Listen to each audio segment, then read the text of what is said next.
Hello everyone, welcome to Off Campus. Today in this video we are going to see some important problems in control system. Let's move on to the problem.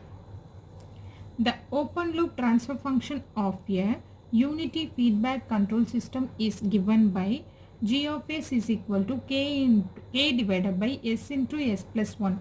If gain k is increased to infinity, then damping ratio will tend to become, options are given, infinite, 0.707, unity, 0. Let's solve the problem. What is given? The open loop transfer function g of s is given and feedback, unity feedback, h of s is equal to 1. We have to find out the damping ratio when the gain k is increased to when gain k is infinity. We have to find out the damping ratio. So let's solve the problem.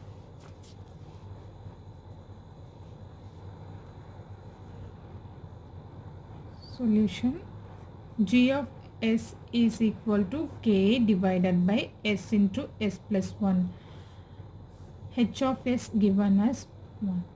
We know that closed loop transfer function g of s equal to g of s divided by 1 plus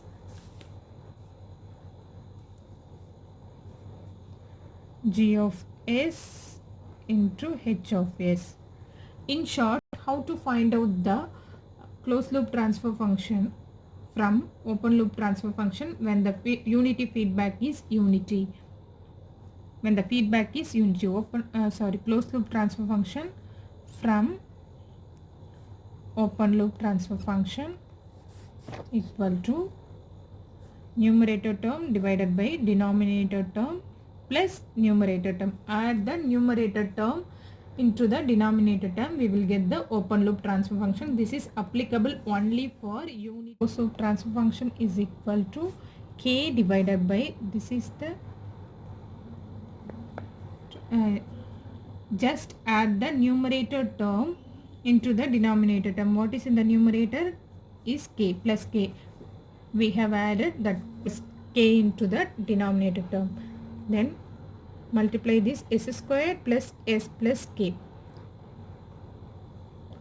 We know that standard transfer function for the second order system is omega n squared is equal to s square plus 2 zeta omega n s plus omega n square. Zeta is a damping ratio, omega n is a natural frequency, units in radians per second. By comparing this with this closed loop transfer function with the standard second order transfer function, what we get? Omega n squared is equal to k. Omega n is equal to square root of k. Then 2 zeta omega n is equal to 1 here. 2 zeta omega n is equal to 1. Yes. We know that omega n is equal to square root of k is equal to 1. Zeta, we have to find out the damping ratio. What is given? The gain k is increased to infinity. They have given the value for k is infinite.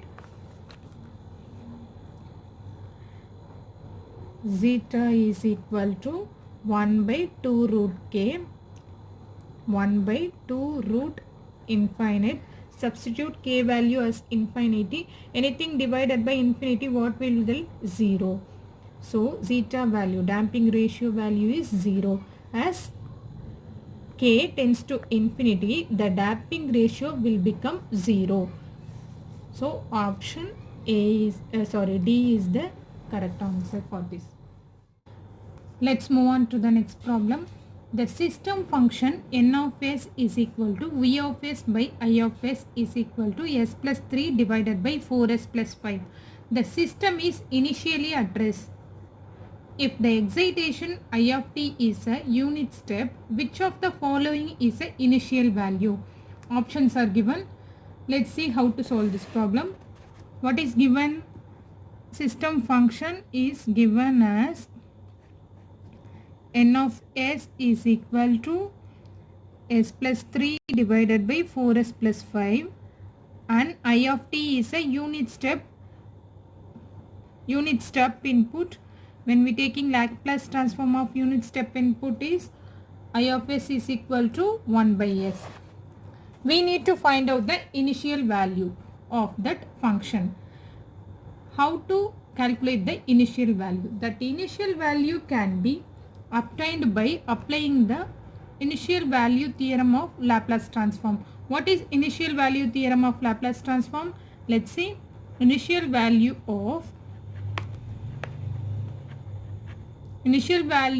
theorem of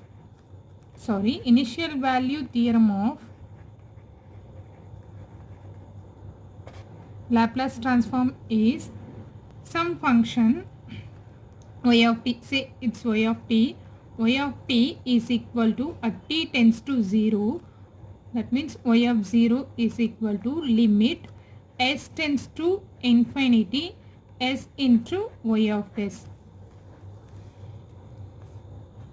Y of s is the response of the output of that given function. Here we know that system function and the input. Let's apply these values and we will get the initial value of that given function. Limit s tends to infinity s into s plus 3 into 4s divided by 4s plus 5. Sorry, here 5.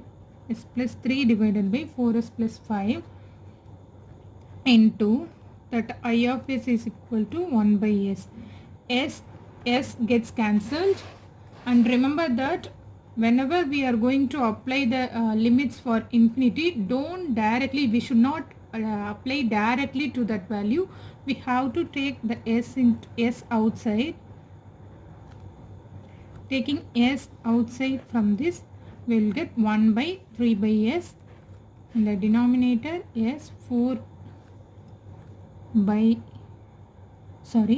plus 5 divided by s. 4 by 5 divided by s. S and s gets cancelled. Then apply limit infinity to in place of s. What we get? 1 divided by 3 by infinity. Anything by infinity is equal to 0.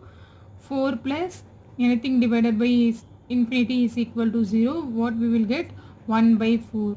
So initial value of that initial value of that given function is 1 by 4. Option 3 is the correct answer. If you like this video, subscribe our channel Off Campus and support us, and click on the bell icon. You will receive notification. Thank you.